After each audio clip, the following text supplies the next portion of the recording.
Всем привет!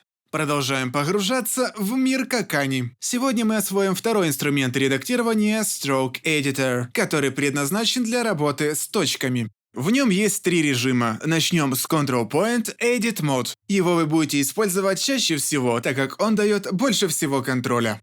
Сперва выделите штрих, потом наведите курсор на точку. Когда вы это сделаете, на ближайших трех точках станут отображаться ручки Безье. Это удобно, потому как хост не будет засоряться ручками, которые вас не интересуют. Для редактирования формы штриха можно перемещать точки и поворачивать ручки Безье. Чтобы их сломать, зажмите Ctrl и поверните одну из сторон.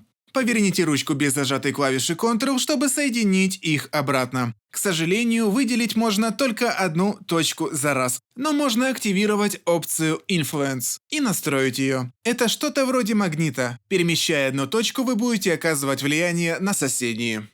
Чтобы добавить новую точку, кликните по штриху с зажатой клавишей Alt. Чтобы удалить, тоже зажмите клавишу Alt и кликните по существующей точке. Или используйте контекстное меню.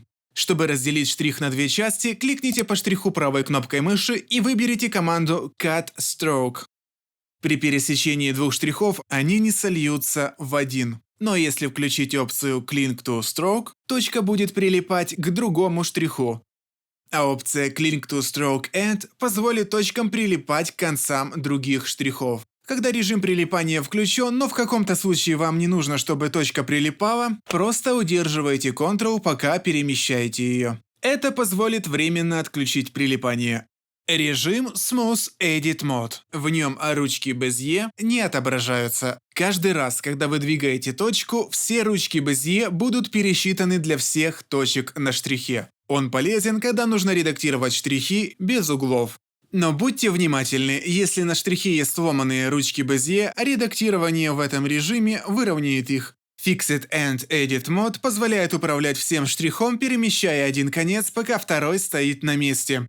Ну и опция Auto Select Stroke позволяет вам выделять штрихи, просто наведя на них курсор.